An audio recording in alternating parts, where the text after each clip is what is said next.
রাতে রাতে বন্ধুরা কেমন আছেন সবাই? ফিরে আসলাম প্রতিদিনের ডেলি ব্লগ নিয়ে। সকালবেলা ঘুম থেকে উঠে রাতে যেহেতু হালকা বৃষ্টি হয়েছিল, তো দেখো প্রায় গাছে দু একটা ফুল ফুটেছে। কোনো গাছে ফুটেছে, কোনো গাছে আবার ফোটেনি। গাছের পাতাগুলো নতুন নতুনভাবে কচিয়েছে, অনেক পাতা ঝরে গেছিলো।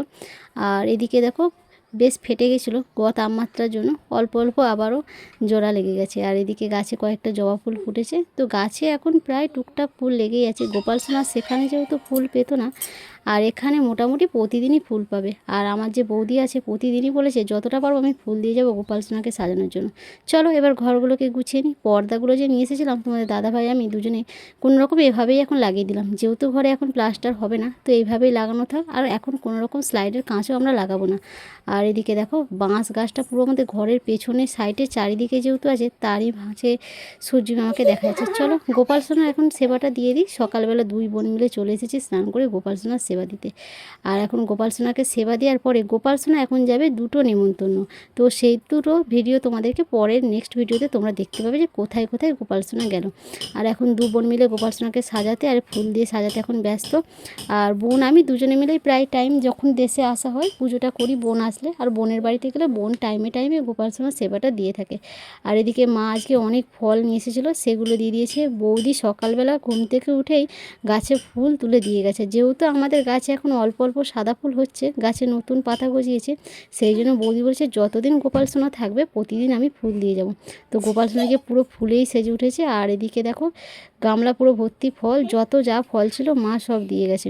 আর ওদিকে তোমাদের দাদাভাই একটু ব্যস্ত। ঘর যেহেতু সমস্ত জিনিস ঘরের ভেতরে ঢোকানো ছিল, ইঁদুরে কেটে সব কিছু প্রায় নষ্টই করে দিয়েছে।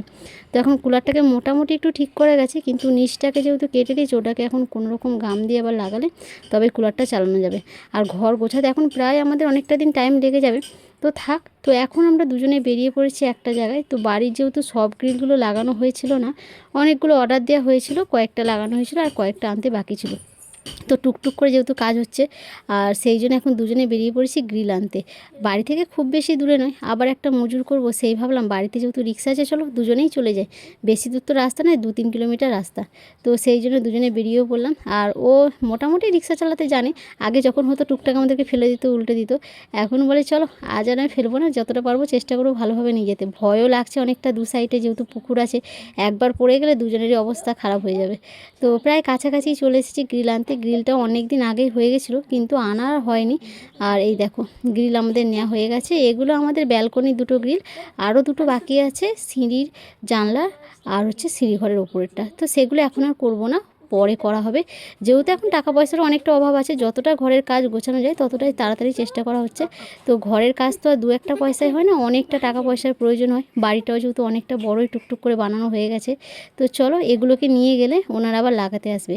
আর আজ এদিকে কিন্তু রামনবমী আছে বন্ধুরা, আমাদের এদিকে কিন্তু এইভাবেই মিছিল বেরিয়েছে আর অনেক বড় করে পুজো হচ্ছে।